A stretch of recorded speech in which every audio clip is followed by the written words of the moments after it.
إن الحمد لله نحمده ونستعينه ونستغفره ونعوذ بالله من شرور أنفسنا ومن سيئات أعمالنا من يهده الله فلا مضل له ومن يضلله فلا هادي له وأشهد أن لا إله إلا الله وحده لا شريك له وأشهد أن سيدنا ومولانا محمدا عبده ورسوله صلى الله تعالى عليه وعلى آله وأصحابه وسلم أما بعد فأعوذ بالله من الشيطان الرجيم بسم الله الرحمن الرحيم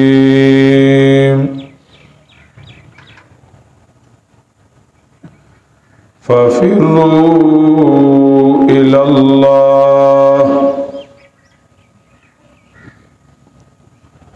إني لكم منه نذير مبين وقال النبي صلى الله تعالى عليه وسلم لا تتوسدوا القرآن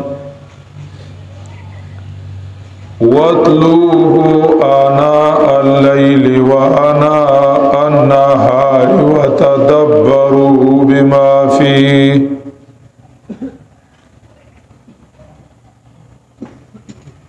أو كما قال النبي صلى الله تعالى عليه وسلم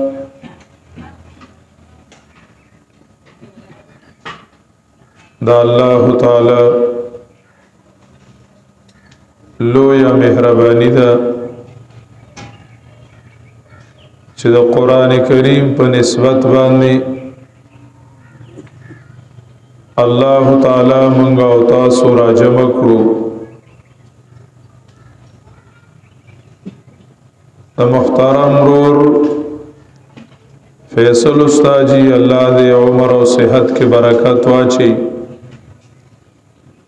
دا غید فرزند انجمن د قرآن کریم د حفظ ختمو الله تعالی دی اغیلا مزید توفیق د دین د خدمت نصیب کی اغی منگا و تاسو پدی خوشحالی کی شریک کرو ورسرائی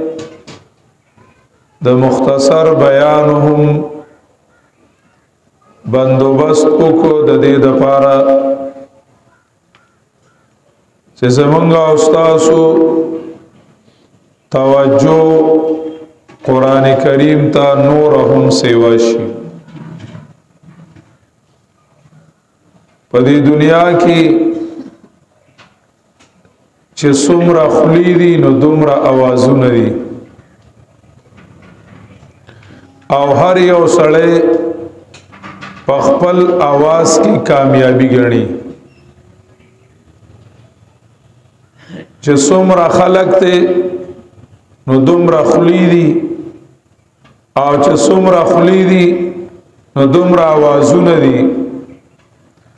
او هر یو تن دا خبره کوي چې زما په आवाज کی کامیابی ده زما आवाज د کامیابی دی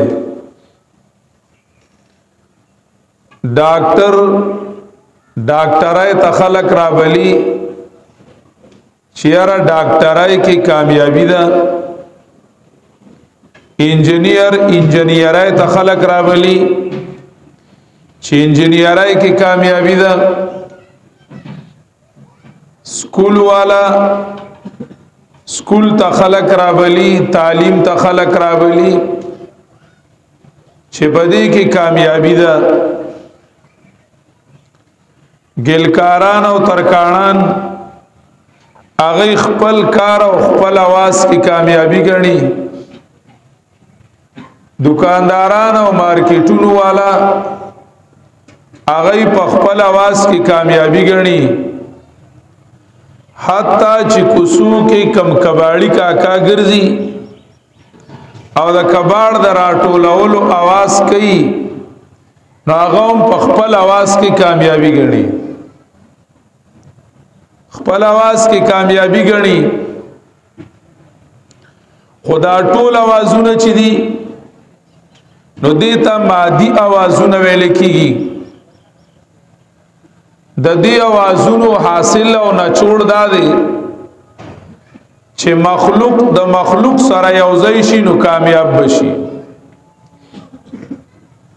مخلوق د مخلوق سره جوړاو شي نو دای کامیاب شي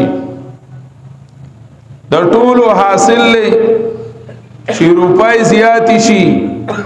پیسې زیات شي صنعت او تجارت زیات شي سرمایه زیات شي مادي سره تعلق زیات شي نو کامیابی بشي هر یو تن هغه دغه ته आवाज لګي د دې आवाजونو مقابله کې قرآنی आवाज نبوی आवाज پیغمبری आवाज رحمانی आवाज اگر دی خبری دی چې مخلوق د خالق سره یوځای شي نو کامیاب بشي اگر ډاکټرای کې کامیابی نه وای اگر د ډاکټر د رب سره تعلق جوړي اگر په سکول کې کامیابی نه وای اگر وای چې د سکول والا چې کم رب دی اگر رب سره چې تعلق جوړ شي نو کامیابی بوي اگر په مال او په دولت کې کامیابی نه وای بلکې اگر وای چې د مال او د دولت کم رب دی نو هغه کې کامیابی ده اگر په جیدات کې پزماکه کې او په بنگلو کې او په موټرو کې کامیابی نه وای اگر کامیابی د الله تعالی په حکم کې او د الله تعالی په تعلق کې وي د دې وجنا د انبیای کرامو دعوت قران هم ذکر کړل د انبیای کرامو دعوت نبی علیہ الصلوۃ والسلام هم ذکر کړل قران کریم کې الله تعالی فرمایلی دي وما ارسلنا من قبلك من رسول ولا نبي وما ارسلنا من قبلك من رسول الا نوحي اليه انه لا اله الا انا فاعبدون هیڅ یو پیغمبر بغیر د دې دعوت نه تیر شوی